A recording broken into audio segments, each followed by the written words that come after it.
Dear students, today you will develop the concept of Newton's third law of motion. As you know, Newton's first law of motion defines force. Second law of motion establishes a relationship between force and acceleration.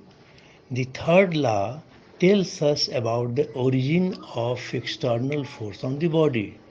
This law explains that the external force on the body arises always due to some other body.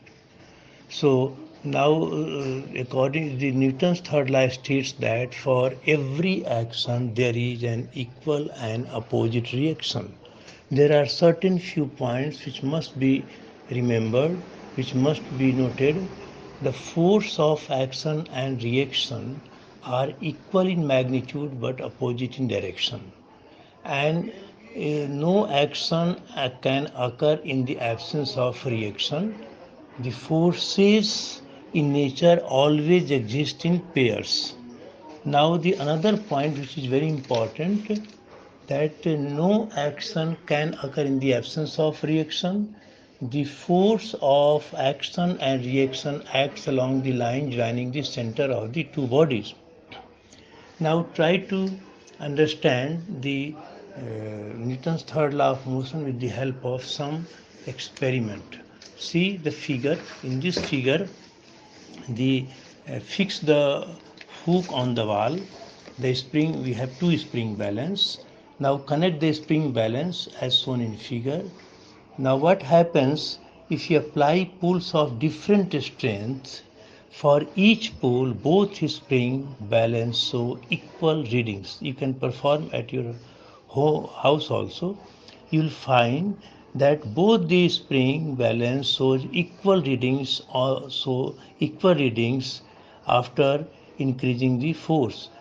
It means the action and reaction forces are equal in magnitude but opposite in direction.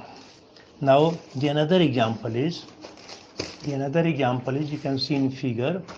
Consider the two teams and the rope as a large body. If the two teams push the ground equally hard, the force on this combined body towards the right is equal to the force on it towards the left. The forces are balanced. But if the team on the right pushes the ground harder than other team, the force exerted by the ground towards the right is greater than that towards the left. It means the team and the rope is accelerated towards the right and the team on the right wins. Similarly, if the team on the left pushes the ground harder, it wins. So what we conclude, that the importance of the ground the importance of the ground in deciding the contest. Suppose the ground on the left side is slippery, whereas the ground on the right side is firm. So it is very difficult to push on slippery surface. So even if the team on the left has a stronger player, they will not be in a position to push the ground hard enough and will lose easily.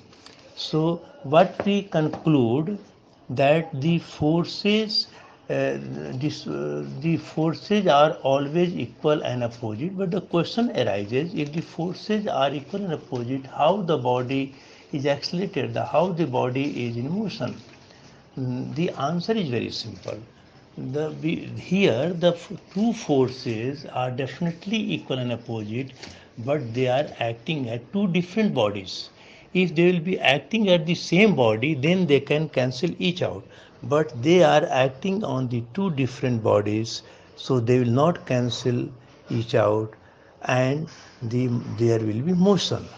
So the 2 points which is very important, that the external force due to the presence of the another body, when the two body comes in contact, in that case the external forces will be applicable. And the third, that the forces always occurs in pairs. Thank you, and we'll discuss in the next law of conservation of momentum.